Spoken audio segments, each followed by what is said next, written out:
Hi, my name is Angie Sanchez. Thank you for stopping by and checking this out. This is video 2 of 3. So if you didn't see video 1, go back, check that out. I do a brief introduction about me and what I'm doing.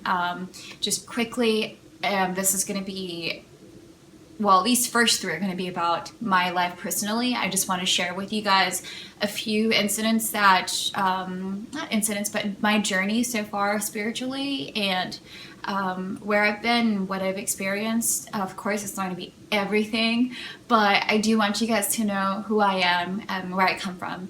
And yeah, the videos that I'm going to create are about spirituality in the everyday life. So it's basically little things that you can pay attention to just connect with your angels and your higher self and your guides. And I hope to give you guys a lot of references to books that you can read. I've read a lot throughout my whole life. So yeah, stay tuned. If you guys have any topics that you want to mention, please leave a comment or just message me however you can find me. Okay, so let's see.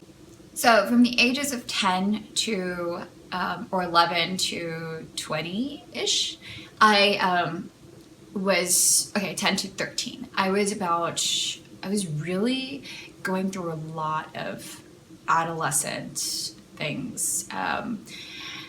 I just felt really alone. I felt like I couldn't really connect with anyone here on earth. And so I just felt really connected to my spiritual family. And man, I wanted out. I tried to commit suicide at 12 years old. I mean, it's a really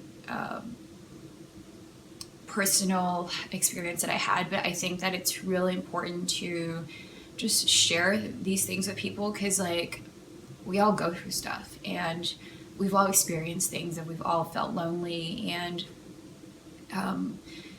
I just didn't have that thing that made me feel like I belonged, you know. So I think that was my out. Yeah. So what happened after that? Ended up going to like therapy and things like that. That didn't help because I knew what to say to kind of speed things up.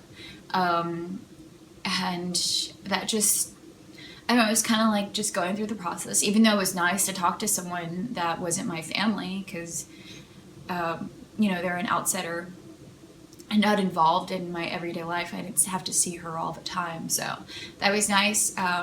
If that's something for you, I highly encourage it. I knew that I was kind of being forced to go, and so I just kind of went through the motions. That kicked off a lot of journaling. I have a lot of books from when I was like little to now. Actually, I have a stack of books of just pure journals, just how I felt, what I'd experience at the time, relationships, dreams. It's something that I've always done, and also another thing that I encourage. So one thing that changed my perspective was a couple of films, actually. The first one was Angelina Jolie and Winona Ryder's Girl Interrupted. I remember going to the movies and just seeing how this girl was just really dark and expressed it, and was just like raw, and that to me till that point was not an option. Like I never expressed myself, and so in my journals I would start writing more like really how I felt, like really that like I just want to scream from like the inside of my being, like I just want to scream really loud, and so that movie just it kind of gave me a different perspective of how to express myself. And then the other one was Robin Williams' What Dreams May Come. And that was just, I mean, that changed my perception on life and death, because it was like this tangible thing, and I learned that we create our own realities, and just the beauty of like the picture itself. If you haven't seen that movie, I recommend it. it's really interesting to see that world through your own eyes. So in seeing those, I was like, I want to be an actress. Like I want to that those two films changed my perception. I want to be that person for someone. I want to, you know, I almost say like it changed my life because I was able to relate to these characters and these stories in a way that was not a possibility before that, before those moments. So it was that's when the seed of wanting to become an actress was planted. It was around 13, 14 years old. At the same time, because I was like, okay, well, I can express myself in this really, really dark way in a journal or, you know, however, I started like smoking weed and I started kind of hanging out with the wrong crowd. And I have to say that it was definitely destructive. It was definitely the wrong path to go down. And then at the same time, my mom was like, you have to have a quinceañera. Like, I want you to have a quinceañera. So she had me sign up for this thing called catechism in the Catholic Church. So it's basically, well, I had not had my first communion or my baptism. So I did everything in one day when I was 16 years old. So it was like baptism, catechism, confirmation in order to have a quinceañera, which is a Latino traditional kind of like right to, it's like a ritual where a young girl becomes a woman. So anyways, I went to catechism and I had a wonderful youth minister. I was very, very fortunate to experience incredible prayer. My very, very first retreat that I went on,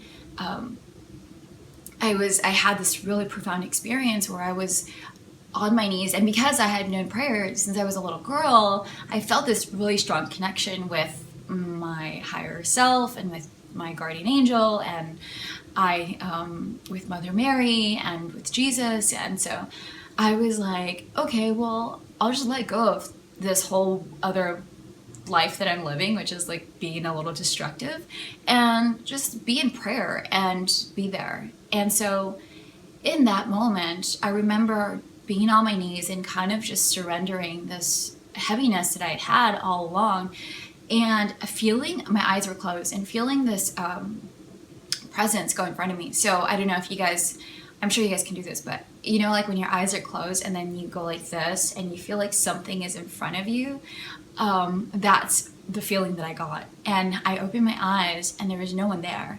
So it was like, whoa, this is really weird. I thought all along someone was over me praying for me. And so I closed my eyes again and I still felt that presence. And so I was trying to figure out what it was. And next thing I know, I heard my dad's voice talking to me. And basically what he said was like, look, I don't want you to go down the same path that I went down. And I'm here for you and I'm here with you. And I just like broke down because I was like, holy cow, like it was clear as day. I felt it.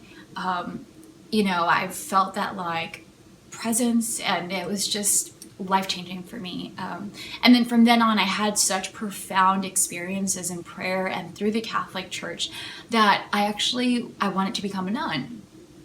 Yeah. So instead of going to look at universities, I was actually looking at convents to go into, different orders to go into.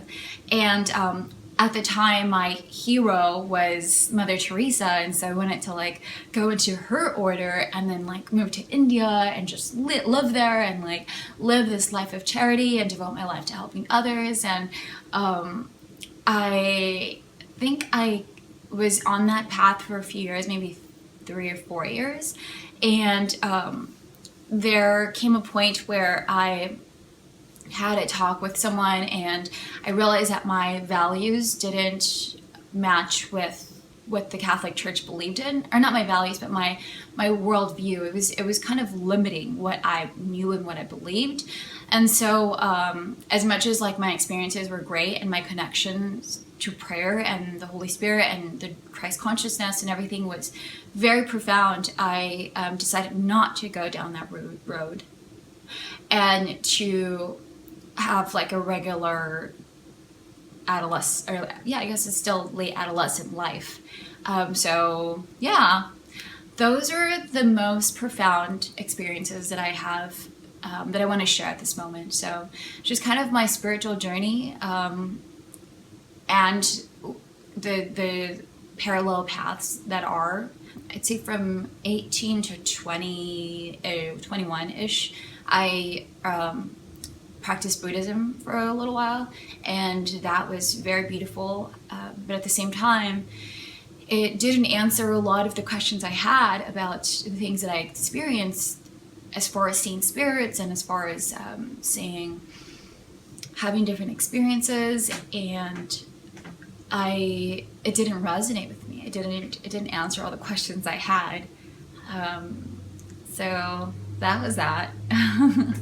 But yeah, thank you guys so much for watching. I just wanted to share those few memories, and I want you guys to know where I'm coming from. And stay tuned for video 3. I'm going to talk about my 20s and what that was like. So thank you again for watching. I really, really appreciate you guys. If you guys have any suggestions, again, for future videos, leave a comment or message me somehow. I will be here for you. So sending you lots of light and lots of love to you all. Bye.